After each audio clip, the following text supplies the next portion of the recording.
Wala nang pag-asa pa itong Phoenix Suns na makapunta man lang sa play-in tournament dahil sa ngayon, maski sila man yung llamado sa mga manlalaro kumpara sa Los Angeles Lakers ay natalo pa rin naman sila sa kanilang laban kanina. Sa picture na ito mga idol, si Luka mayroon ng 13 points, si Booker 4 na puntos, Kevin Durant 4, itong si Beal 2 lamang. Nag-i-struggle talaga itong kanilang big 3 kung hindi man mayroong injury.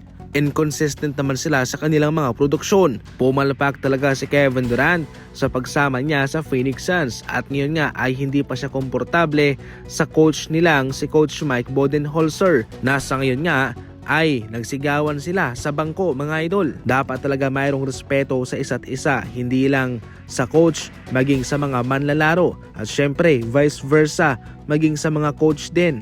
Totally, mayroong dalawang posibleng mangyayari dito. Unang-una, may trade na si Kevin Durant at pangalawa, papalitan rin itong si Coach Mike Budenholzer dahil maging si Devin Booker ay kanyang kinakalaban.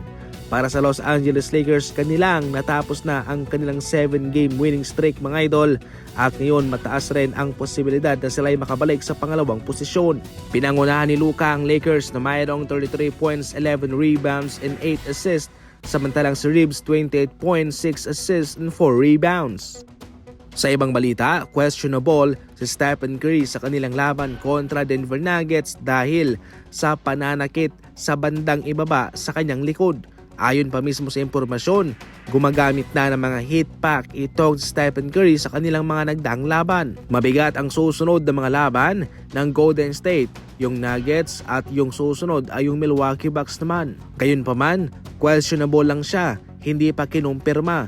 Meron pa rin posibilidad na siya ay makakalaro. Nang puputol talaga ng mga streak itong Orlando Magic at ngayon big time ang kanilang pinutol. Itong sa Cleveland Cavaliers, putol ang 16-game winning streak nila.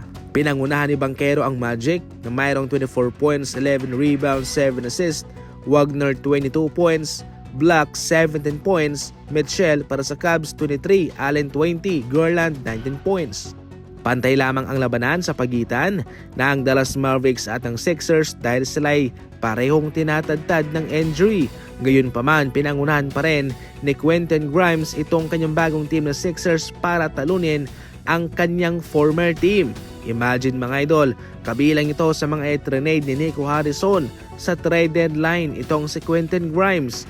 Ngayon ito pa yung tumalo sa kanila. Ang ating talaan, 130 sa Sixers, 125 sa Dallas Mavericks. Para sa Mavs, si PG Washington 29 points, 12 rebounds and 2 assists. Si Grimes naman 2 3-pointer, 28 points para pangunahan ang Philadelphia 76ers.